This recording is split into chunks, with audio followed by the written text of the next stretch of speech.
Aujourd'hui, on va parler de la sécurité avec les scies sous table.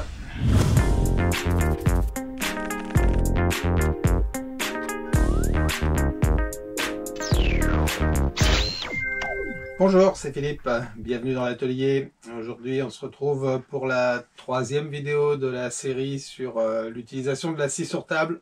Je vous résume rapidement les choses. J'ai acheté une scie sous table Metabo TS254M il y a maintenant 2 semaines. Et pour moi, c'est la première fois que j'utilise ce matériel et donc j'ai appris ce qu'il fallait savoir, en tout cas une certaine partie de ce qu'il fallait savoir pour l'utiliser correctement. Et je continue d'apprendre. Et donc, j'ai fait une première vidéo, c'était l'unboxing, assez simple, je vous mets le lien comme d'habitude là-haut.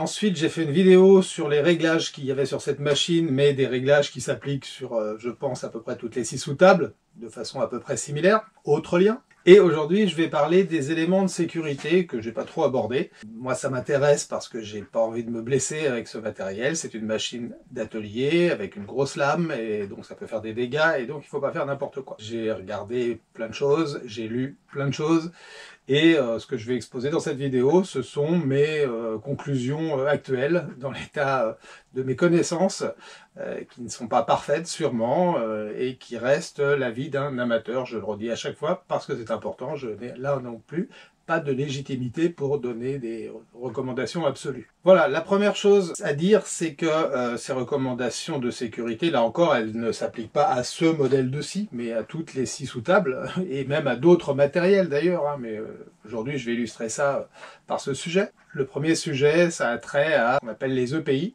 les équipements de protection individuelle qui sont maintenant, depuis un certain temps, un large sujet de discussion dans les commentaires sous les vidéos, entre ceux qui n'en mettent pas et ceux qui en mettent trop. Alors, on pourrait dire on n'en met jamais trop, mais à un moment donné, quand on coupe une malheureuse planche, il faut relativiser. Donc, évidemment qu'il faut les mettre quand c'est justifié. Après, à chacun de trouver quand est-ce que c'est justifié. En tout cas, l'équipement type pour ce type de matériel, c'est le classique casque anti-bruit. Bah oui, ça fait du bruit. C'est pas bon pour les oreilles, donc si on fait ça longtemps et souvent, évidemment qu'il faut protéger ses oreilles, ses tympans et son audition. Le deuxième sujet, c'est de filtrer les poussières à minima avec un truc comme ça. Alors ça, c'est pas spécialement pour le Covid, hein. C'est pour la poussière, mais il y a des masques évidemment un peu plus sophistiqués avec des cartouches et tout ça. Ça, c'est là aussi, c'est à voir en fonction de la fréquence et de l'intensité de ce que chacun fait. Et comme ça fait des poussières de lassure et tout ça, si on veut, on peut aussi protéger ses yeux. Alors évidemment, moi j'ai déjà des lunettes, donc ça fait une protection. Mais alors pas tellement pour la scie sous table, mais quand j'utilise des tronçonneuses et que je tronçonne du métal, j'ai pas envie d'avoir des éclats sur mes lunettes. On peut rajouter ça par-dessus, c'est pas forcément très confortable, mais pas non plus très compliqué à utiliser. Et au moins, on protège à la fois ses yeux et ses lunettes. Quand on parle des poussières, donc c'est bien de protéger le nez, mais l'autre solution, c'est évidemment d'aspirer les poussières avant qu'elles arrivent dans l'atmosphère et donc dans le nez. Et pour ça, le plus simple, c'est de brancher un aspirateur sur le matériel qu'on utilise. Alors moi ici, l'aspirateur que j'utilise, c'est ce petit aspirateur qui est là, derrière en contrebas, qui est mon ancien aspirateur de chantier, qui est maintenant remplacé par un modèle plus gros, qui est là. Et donc ce petit aspirateur, j'ai dédié là, en tout cas pour l'instant, à l'utilisation avec la scie sous table, relié par un petit raccord de plomberie, mais ça fait le taf, et ça aspire vraiment bien, l'assure. C'est-à-dire que je n'ai pas de sure dans l'atelier du tout, tout part dans le tuyau. Cet aspirateur, moi je le branche avec un petit dispositif maître-esclave acheté sur Amazon. Je vous mettrai un lien d'affiliation en description si ça intéresse certaines personnes. C'est vraiment super pratique, ça coûte pas cher et ça permet de transformer n'importe quel aspirateur non prévu pour le maître-esclave en aspirateur maître-esclave. Donc c'est un switch maître-esclave, ça peut faire une puissance de 15 ampères, voilà, donc à peu près 3000 watts, et ça fonctionne vraiment très bien, et j'en avais un premier que j'ai maintenant donc dédié à l'aspirateur pour la scie sous table, et du coup je vais en racheter un deuxième pour mettre sur cet aspirateur-là quand je le branche sur l'électroportatif entre autres, parce que c'est quand même plus pratique que ça démarre tout seul plutôt que d'être obligé de démarrer et l'aspirateur et la machine. Bien, ensuite, la sécurité, l'endroit crucial, si l'on peut dire, c'est évidemment la lame, hein. C'est ça qui coupe, c'est ça qui peut faire mal. soit directement si on touche la lame, soit indirectement si la lame envoie un morceau de bois sur l'opérateur. Qu'est-ce qu'on peut dire sur cette lame? Premièrement, il faut utiliser des lames en bon état. Moi, j'ai pas de mérite, la machine est neuve, donc c'est assez simple, mais il faut surveiller donc l'état de la lame au fur et à mesure de fonctionnement pour que mieux une lame coupe, moins je pense qu'il y a de risques d'incident pendant la coupe.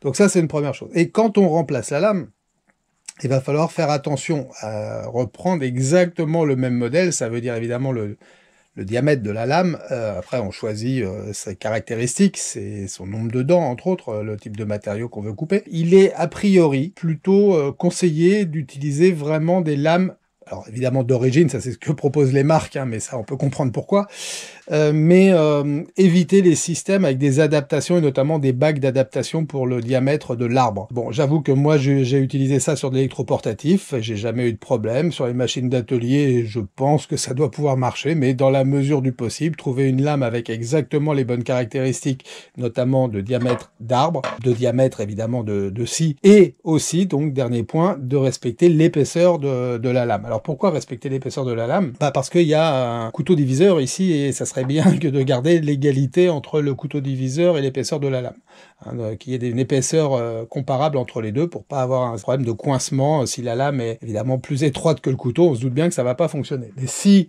la lame est plus épaisse, je pense que d'avoir un jeu au niveau du couteau n'est pas forcément recommandé. Voilà, donc attention aux caractéristiques des lames, et notamment quand on les change, ça paraît primordial. Et donc une lame en bon état. Ensuite, sur la lame, qu'est-ce qu'on fait quand on s'en sert? Bon là, je l'ai sorti au maximum, hein, mais évidemment qu'on règle la hauteur en fonction de ce qu'on veut couper. Alors pareil, quand on veut avoir des hauteurs très précises, quand par exemple on fait des rainures ou ce genre de choses, hein, donc on veut des cotes assez précises, je parle pas quand on coupe un panneau et que la lame dépasse, hein, mais quand on veut vraiment une hauteur de lame vraiment précise, il faut le régler déjà en mesurant. Alors moi, ce que j'ai trouvé de plus pratique, c'est ce type d'équerre. Je l'ai acheté il y a pas très longtemps.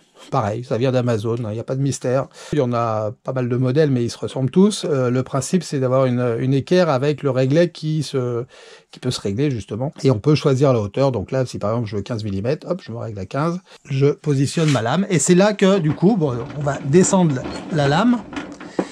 Et ensuite, la remonter pour arriver à la hauteur souhaitée. Et on va essayer de trouver le réglage toujours en remontant et non pas en descendant. Parce que quand on met la lame plus haute et qu'on la descend, il y a forcément un jeu, hein, dans ces systèmes-là. Et du coup, la lame peut donner l'impression d'être à la bonne hauteur. Et en fait, avec le jeu, quand elle va se mettre à tourner, elle va, à cause du jeu, descendre de, alors je peux pas vous dire combien, quelques dixièmes de millimètre, hein, elle va pas descendre de 5 mm, quelques dixièmes de millimètre. Si on veut une cote hyper précise pour une rainure, et ça peut déjà être embêtant. Donc toujours descendre la lame plus que nécessaire et la remonter jusqu'à la hauteur souhaitée. Et là, normalement, on limite les approximations de réglage. C'est pas vraiment un sujet de sécurité, mais c'est un sujet de réglage que j'avais pas abordé dans la vidéo précédente. Enfin, sur la lame, il y a deux choses à dire qui font partie de la sécurité, là, mais ça, on n'y peut rien, on n'est pas à l'initiative de ça, c'est la machine qui le prévoit ou qui ne le prévoit pas, et c'est là que ça dépendra du modèle. C'est d'abord un démarrage progressif, alors là, c'est, je dirais, plus une sécurité mécanique, on va dire, pour le moteur, pour ne pas le fatiguer trop dans le temps, et un arrêt, alors pas progressif, lui, le moins progressif possible, pour que la lame s'arrête le plus rapidement possible. Ça, c'est de la sécurité. En cas d'urgence, on appuie sur le bouton. Et là, honnêtement, la position du bouton d'arrêt, on va dire d'arrêt d'urgence, puisque c'est un bouton rouge qui est mis un peu plus en avant, je trouve pas que ça soit parfait. Je vous fais voir ça. Donc le bouton, enfin les boutons, ils sont là en dessous. Le bouton de marche et le bouton d'arrêt. Le bouton d'arrêt, il est légèrement, je sais pas si ça se verra sur la vidéo, il est légèrement plus en avant. C'est-à-dire que si on appuie comme ça un peu rapidement, un peu au hasard, on a plus de chances d'accrocher le bouton rouge que le bouton vert. Enfin, en tout cas, on appuie d'abord sur le rouge avant d'appuyer sur le vert. Donc ça, le décalage horizontal, c'est intéressant. Par contre, vous voyez que la machine, elle est très en retrait d'une quinzaine de centimètres sous la table. Ce qui fait que pour aller le chercher, c'est compliqué. Et sur certaines machines, on a des boutons d'arrêt où on peut faire avec le genou. Alors là, je dis pas qu'on peut pas le faire avec le genou. Oui, mon genou, il arrive. Mais honnêtement, savoir où on doit appuyer, c'est pas évident. Bon, voilà, je sais pas s'il y a d'autres solutions sur des machines de ce type-là pour que ça soit plus accessible. Mais en tout cas, là, je trouve que ce n'est pas hyper accessible.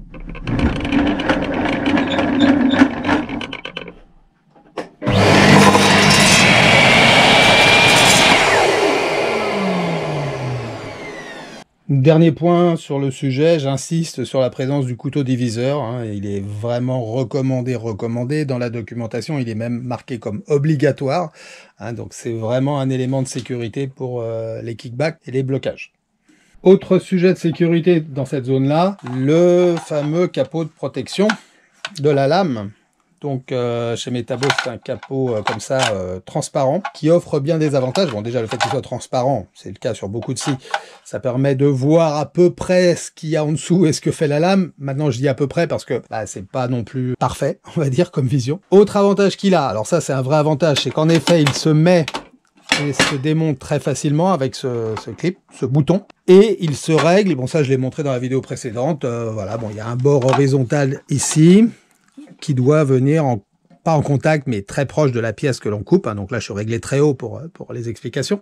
Donc il descend évidemment avec la lame et le couteau diviseur. Bon, honnêtement, vous avez vu dans le début de ma vidéo, il n'était pas monté parce que, bah oui, après 2 semaines de pratique, on se rend compte que ce que beaucoup de gens disent sur Internet est assez vrai. C'est pas toujours très pratique de l'avoir. Alors, je le mets quand c'est vraiment pas gênant. J'essaye de le mettre le plus possible, mais pour certains travaux, il est quand même assez pratique de voir la lame, le trait de coupe, etc. Donc, oui, je ne le mets pas tout le temps. Maintenant, la recommandation, là aussi, dans la notice, c'est marqué qu'il est obligatoire de le mettre. Sauf évidemment dans certaines coupes, si vous voulez faire des rainures en dessous d'un panneau, c'est impossible de le garder. Donc hormis ces cas-là, il faut le mettre. Donc là, chacun de voir quand est-ce que c'est possible ou pas. Évidemment que c'est une sécurité très importante parce que ça évite de descendre la main sur la lame, c'est juste évident. Mais parfois, le côté pratique l'emporte sur le côté sécuritaire. Tout à l'heure, je parlais de l'aspiration et je l'avais dit dans la vidéo précédente, donc je vais faire vite ici. Pas d'aspiration prévue sur ce capot-là, ce qui est plutôt bien parce que tout est suffisamment aspiré en dessous, donc il n'y a aucun problème. Et du coup, on n'est pas embêté avec un tuyau. En plus, plus il y a de trucs au-dessus et plus ça peut gêner et donc plus ça peut être dangereux. Donc un tuyau au moins, c'est toujours ça. Sujet suivant, le guide latéral.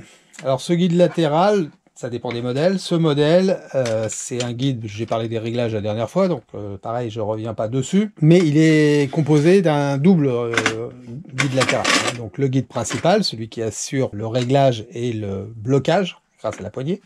Et ensuite, cette deuxième partie de rail, qui, vous voyez, coulisse, et qui vient se bloquer avec 2 molettes. Quelle est la recommandation pour ce système-là? Premièrement, cette partie coulissante, elle peut se mettre dans 2 sens différents. Soit comme ça, donc avec une partie du coup mince, en contact avec la pièce à usiner, ou comme ceci, c'est-à-dire avec une surface de contact beaucoup plus haute. Et là encore, c'est pas fait pour rien, ça dépend des pièces que l'on usine. Si on a des pièces épaisses, hautes, on va choisir ça, et on aura une surface d'appui de référence plus importante, un meilleur guidage.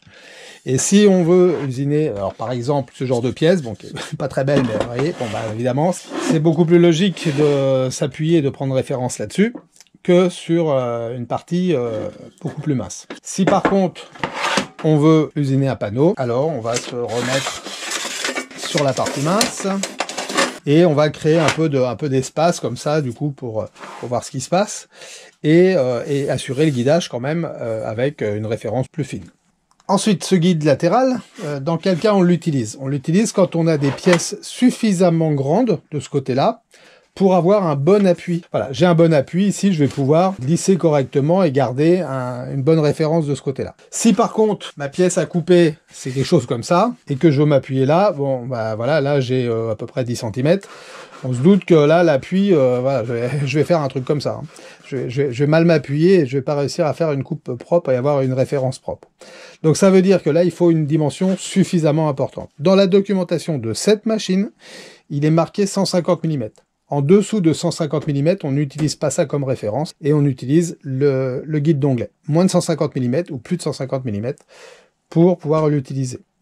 Après, la coupe d'onglet, on peut l'utiliser sur un peu plus que ça dépend après du recul et de la dimension de la table qu'on a. Mais en tout cas, pour ce guide-là, c'est ça le critère. Autre point sur ce guide coulissant, c'est évidemment ce côté-là aussi qu'il faut utiliser quand on utilise la scie en mode incliné, c'est-à-dire comme ça. On voit bien que là, je peux passer ma pièce. Si j'avais un guide vertical, ben là, quelque part, j'aurai un problème. Alors, ça dépend de la dimension dont on a besoin, hein. Mais si je veux moins de, je sais pas, là, il y a 5 cm à peu près, si je veux moins de 5 cm, ça marche. Donc, du coup, c'est l'autre côté du guide qui permet d'aller sur, alors je sais pas quel est le minimum exactement, mais voilà, le minimum, là, on peut voir que c'est à peu près 1,5 cm. Jusqu'à 1,5 cm, je peux encore me servir du guide latéral à 45 degrés. Très important aussi pour l'utilisation de ce guide coulissant, et toujours lié au fameux kickback. L'idée, c'est d'éviter les causes d'un kickback. Plus on va limiter les causes, moins on aura les conséquences. Donc, les causes principales d'un kickback, c'est quoi? C'est, bon, on imagine que ça, c'est soit la pièce, soit la chute, mais en tout cas, c'est la partie qui va se retrouver à droite de la lame, avec une pièce à gauche, évidemment. Quand cette pièce va avancer, à un moment donné, si pour une raison quelconque, il y a un peu trop de pression ici, la pièce, elle va avoir du mal à avancer, elle va commencer à se décaler, à se mettre légèrement de travers éventuellement, elle va accrocher la lame et elle va repartir. C'est ça le kickback, hein. L'idée avec ce rail coulissant, c'est de le décaler, de le régler. Alors la recommandation que j'ai trouvée à différents endroits, c'est à peu près sur l'axe de la lame, pour que quand la pièce va avancer, bah, dès qu'elle va être à ce niveau-là, forcément, il n'y a rien à droite, donc on va pas avoir de pression latérale qui va venir appuyer sur la lame ou sur le couteau séparateur. Donc, moins de pression, moins de risque de frein, moins de risque de remontée, et donc moins de risque de kickback. Et la chute, on imagine, on arrive là, à un moment donné, bah, la pièce, automatiquement, elle va se décaler. Alors même si jamais elle accroche un peu la lame, elle va avoir du jeu, et elle va avoir tendance à se mettre là, et donc à éviter de partir avec la lame. Voilà, donc ça, c'est une recommandation importante. C'est un des aspects majeurs de ce guide coulissant. Ça veut dire qu'il faut penser à chaque fois à le décaler. Pourquoi je dis penser à le décaler? Parce que le problème, c'est que quand on est comme ça, bah, du coup, on voit pas le réglage. Donc, on est obligé de se régler, voir la graduation. Et une fois qu'on est réglé à ce qu'on veut et qu'on a verrouillé le guide, on décale, on se met à la moitié, on serre les deux vis et on fait la coupe. Et enfin, autre utilisation de ce guide coulissant pour une histoire de réglage. Si on se sert de la coupe d'onglet ici et qu'on veut par exemple faire des coupes répétitives d'une certaine longueur, plutôt que de remesurer à chaque fois, ce qu'on peut faire, c'est combiner les deux. Guide d'onglet et guide latéral. Alors évidemment, donc il est assez simple de se régler ici pour si je veux par exemple 2 cm, voilà, je me mets à 2 cm et puis je pourrais très bien me dire voilà, je fais ça et puis j'avance et je coupe le morceau. Sauf que là du coup, je me retrouve en appui là et en appui là, c'est pas forcément idéal. Donc ce qu'on peut faire, c'est décaler le guide jusqu'ici, se servir de ce guide pour amener la pièce, prendre le repère, là je suis à 2 cm et hop, je maintiens ma pièce évidemment. Et je fais ma coupe part sur le côté, et je reviens ici, je remets ma pièce, je fais ma deuxième coupe, etc., etc. Et ma référence est gardée, je n'ai pas à chaque fois à remesurer avec un réglet ou quoi que ce soit, ça me sert de référence, mais ça ne sert pas pendant la coupe. Je n'ai que le guide d'onglet ici qui guide ma pièce. Je n'ai pas les deux guides en même temps qui contraignent la pièce. Voilà, donc, visiblement, c'est à la fois pratique et en termes de sécurité, ça a l'air d'être un petit plus. D'avoir les deux guides, ça n'a pas l'air une bonne idée.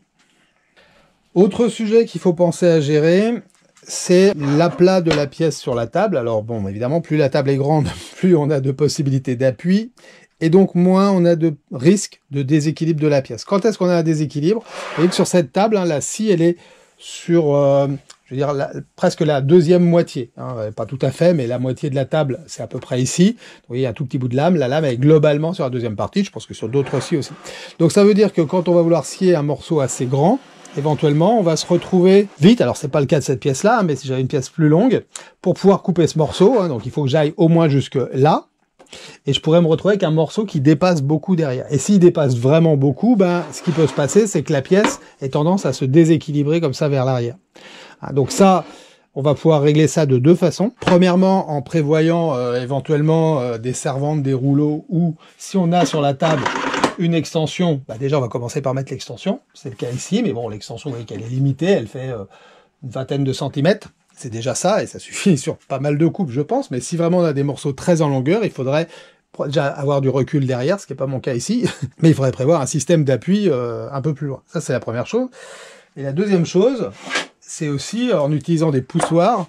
Le poussoir ici, il permet de garder une pression qui empêche le morceau de basculer. C'est pas forcément la solution ultime, ça, le poussoir. Il faut mieux évidemment reposer sur des rouleaux, des servantes ou quelque chose comme ça. Et enfin sur le sujet, mais ça c'est plus facile à dire qu'à faire, je pense, dans la réalité, mais c'est vraiment important, c'est que si jamais, pour une raison X ou Y, la pièce bascule, donc on imagine qu'on n'a pas la rallonge, la pièce, elle arrive là et elle commence à partir, on la voit partir, eh ben il faut avoir le sang-froid de la laisser partir. Tant pis, même si elle s'abîme, même si on est obligé de la refaire, c'est toujours mieux que d'avoir le réflexe de faire ça, de la rattraper, de glisser, de faire je sais pas quoi et de se retrouver avec la main qui touche la lame. Hein, évidemment, bon là elle est pas très haute la lame, mais si elle était à 8 cm, on voit bien que sur le chemin d'ici à là, eh ben on serait vraiment très proche de la lame. Donc ça c'est vraiment important. Alors c'est du réflexe, évidemment les réflexes par définition on a du mal à les contrôler, mais il faut peut-être se préparer mentalement à ce qui peut se passer pour justement ne pas avoir ce mauvais réflexe-là. Cette histoire de préparation mentale, le terme est évidemment exagéré, mais je vais expliquer en 2 mots ce que je vois derrière ça. Ça fait partie des recommandations que j'ai vues à plusieurs reprises. Et notamment quand on est novice, débutant, c'est quand on coupe, quelle que soit la situation, quel que soit le guide, l'onglet ou pas, c'est mentalement de se représenter ce qui va se passer du début à la fin de l'opération. C'est-à-dire, je démarre là, je vais glisser comme si, je vais utiliser un poussoir d'une certaine façon, un poussoir, 2 poussoirs, ça va aller là, quand ça sera là, hop, j'ai imaginé que la pièce va sortir sur le côté droit. Voilà. Se préparer à ça pour justement peut-être détecter rapidement si quelque chose ne se passe pas comme prévu. Et plus tôt on pourra réagir, et au plus bas on aura de conséquences négatives. Bon, j'espère que vous avez compris ce que je voulais dire. Anticiper en fait pour ne pas se laisser surprendre. Et enfin, le dernier sujet que je vais aborder dans cette vidéo, c'est le sujet des poussoirs. Donc ça, c'est le poussoir qui est livré avec la machine, qui est similaire à peu près tous les poussoirs qui sont livrés dans toutes les marques. C'est un poussoir standard qui a un avantage, c'est qu'il est long et qui permet de reculer beaucoup la main par rapport à la scie. Vous voyez là, ma main, elle est à 30 cm de la lame. Donc ça, c'est évidemment un côté positif. Le côté négatif, c'est par rapport à ce qu'on a évoqué à plusieurs reprises, le fameux kickback. Ce poussoir, à partir du moment où il pousse que sur une petite zone, et donc sur la zone arrière de la pièce, il laisse pas mal de liberté à la pièce pour se soulever. Si la lame veut soulever la pièce, c'est pas mon poussoir qui va l'empêcher de soulever. Donc ça, c'est pas forcément idéal. Alors je dis pas qu'il sert à rien ce poussoir, mais peut-être que pour des aspects, dans certaines situations complémentaires, il peut être intéressant d'appuyer sur un angle ou je sais pas quoi. Donc il faut le garder, il n'y a pas de souci. Mais ce que font beaucoup de gens, c'est soit d'acheter des poussoirs spécifiques, je vous mettrai une incrustation, il y en a des très connus, ça vaut un peu d'argent, c'est réglable dans tous les sens et tout, ça a des tas d'avantages. Si vous voulez, je vous mettrai même un lien si jamais vous voulez l'acheter, il n'y a pas de souci. Mais moi, ma vision des choses, ça a été plutôt de me fabriquer des poussoirs complémentaires que je n'ai pas inventé. J'ai regardé plein de choses sur internet, il y a des tas de poussoirs différents, il y a des gens qui font des œuvres d'art carrément sur les poussoirs. Moi, j'ai fait un peu plus simple et un peu plus efficace, c'est du médium, des chutes de 15 mm que j'avais, et voilà, quelques coups de scie, un peu de scie sauteuse, un peu de défonceuse pour arrondir tout ça, et ça me permet d'avoir 2 poussoirs, un qui va me permettre de guider cette partie-là, avec le petit décrochement qu'il y a ici, et qui va permettre du coup de garder un appui tout le long du poussoir. Bon, même si la pièce est un peu plus longue, on a quand même 25 cm d'appui, qui là va vraiment empêcher la pièce de se soulever. Là, vous voyez, j'essaye de la soulever. Bon, faut que je force pour que ma main droite soit plus forte que ma main gauche. D'accord? Donc, on va pouvoir garder une bonne pression et l'emmener jusqu'au bout et la dégager sur le côté droit. Donc ça, c'est un poussoir assez étroit, il fait 15 mm, donc ça veut dire évidemment il faut plus de 15 mm, j'irai au moins 2 cm pour pas trop toucher la lame. Après c'est du bois, même si ça frôle la lame, c'est du MDF, il va se faire grignoter, c'est pas très grave. Comme on le tient, il va pas non plus partir, faut pas exagérer, le MDF c'est quand même assez tendre. Et du coup, on va pouvoir aller donc dans quelque chose jusqu'à 2 cm. Si vraiment on veut être encore plus étroit, on peut faire la même chose dans du 10 par exemple, ou même dans du 5, alors peut-être pas du MDF, mais peut-être un contreplaqué de 5 ou de 6, et du coup on aura un poussoir qui pourra encore pousser des pièces beaucoup plus étroites. Ça c'est pour ce poussoir-là. Et l'autre poussoir que j'ai fait, eh ben, je l'ai fait pour deux possibilités. Une possibilité avec cette petite pièce derrière, deux petites vis qui permettent de le mettre soit en position basse, soit en position haute. Position basse, eh ben, on a un appui arrière et ça permet de pousser la pièce dans ce sens-là. Alors j'ai pas mis de surface antidérapante, ce qu'il y a sur certains poussoirs, parce que du coup je me sers de cette accroche-là, hein, donc a priori je n'ai pas besoin d'antidérapant. L'autre solution c'est de ne pas mettre ça et de mettre un antidérapant pour pouvoir pousser ici au milieu. Et donc l'autre possibilité de ce poussoir, c'est qu'il a aussi un décrochement un peu comme l'autre, ici. Et donc pour ça, il faut remonter ça. Pour le remonter, il suffit d'appuyer comme ça, hop, ça remonte. Et du coup ça me permet de pousser en accrochant l'angle d'une pièce. Alors sur un panneau comme ça, là, ça serait pas forcément très intéressant, mais si je prends un morceau plus petit, comme ça, bon là ma pièce c'est une chute, elle ressemble à rien, mais si c'était un panneau normal, et ben voilà, là je pourrais plus facilement, donc là je pourrais combiner les deux, garder un peu de pression latérale, alors pas trop, hein, mais juste un guidage latéral grâce à ça, et la chute qui va se retrouver ici avec l'autre poussoir. Et je pourrais combiner les deux. Voilà. Donc ça m'offre pas mal de possibilités. Et je pense que avec ça, bah, on a un bon maintien et une sécurité qui est assez bonne. Ça veut dire qu'on ne met plus les mains directement sur la pièce, parce que avec le poussoir d'origine, ça veut dire que si on n'a que ça, ok, ça peut marcher pour cette partie-là, avec les réserves que j'ai émises tout à l'heure sur la pièce qui se relève, mais de l'autre côté, bah, on est obligé de mettre la main. Alors évidemment, si je suis à plus de 10 cm de la lame, c'est pas très risqué. Si j'ai un morceau un peu plus étroit, bon voilà, quelle est la limite, ce qui est raisonnable ou ce qui est pas raisonnable, moi je suis pas capable de le dire. En tout cas, ce que je sais, c'est que si je mets un poussoir comme ça, et ben là, clairement, je suis en sécurité. Même si ma pièce était étroite, j'ai coupé ce matin des pièces très étroites, et ben voilà, si je me mets comme ça, oui, bah là, ma pièce, ça fait 2 cm, si je veux la recouper en deux, je règle mon rail à droite, et ben ça va fonctionner encore, et je vais être suffisamment éloigné de la lame pour ça. Et si je veux encore plus de place, bah, je fais un poussoir plus gros avec une poignée plus haute, et après on peut faire tout ce qu'on veut, c'est fait maison, et on peut adapter les dimensions que l'on souhaite. Voilà, c'était dans l'état actuel de mes connaissances, la dernière recommandation. Voilà, j'espère que cette troisième vidéo sur le sujet des scies sous table aura intéressé notamment ceux qui débutent et ceux qui veulent être rassurés peut-être. Moi, je débutais aussi il y a 2 semaines, j'ai fait pas mal d'essais divers, même sur des petites pièces. Je me suis amusé à faire des trucs comme ça, c'est-à-dire un prémisse de boîte à assemblage 45 degrés que j'ai envie de tenter. Donc là, c'est juste un essai pour voir si les coupes à 45 degrés, ça matchait bien et qu'à la fin, ça semblait que ça se collait bien. C'est concluant. Donc voilà, donc j'ai coupé des petites pièces. Pour couper ces petites pièces en sécurité, j'ai respecté quelques recommandations. J'ai utilisé les poussoirs que je viens de vous faire voir. Tout s'est très bien passé. Je suis plus inquiet, j'étais légèrement inquiet parce que cette machine, je vais pas dire qu'elle m'impressionnait, mais par rapport à l'électroportatif que j'étais habitué à utiliser depuis de longues années, c'est une machine, voilà, c'est une vraie machine, j'ai envie de dire. Donc, et la lame, elle est grosse quand on la voit comme ça sortie de la table. Donc on se doute qu'il faut faire attention. Et donc, je ne fais pas n'importe quoi avec ma machine. J'ai pas envie de faire n'importe quoi. Voilà, donc j'ai réfléchi un peu sur le sujet. Je me suis documenté beaucoup. J'ai d'abord commencé par lire la notice, dans laquelle il y a pas mal de recommandations. Et puis j'ai regardé plein de choses sur Internet. En français, en anglais, j'ai essayé de traduire à peu près, mais bon, ça m'a apporté pas mal d'infos que j'ai croisées et j'en ai tiré la petite série de recommandations que j'ai faites dans cette vidéo. Voilà, je vous ai parlé de 2-3 trucs, je vous ai parlé de liens d'affiliation. Oui, depuis 1 ou 2 vidéos, je mets des petits liens d'affiliation dans la description sur Amazon pour des pièces ou des accessoires que j'ai moi-même achetés et pour lesquels je reçois souvent des questions pour savoir quelle référence, quel modèle, où ça, quel prix.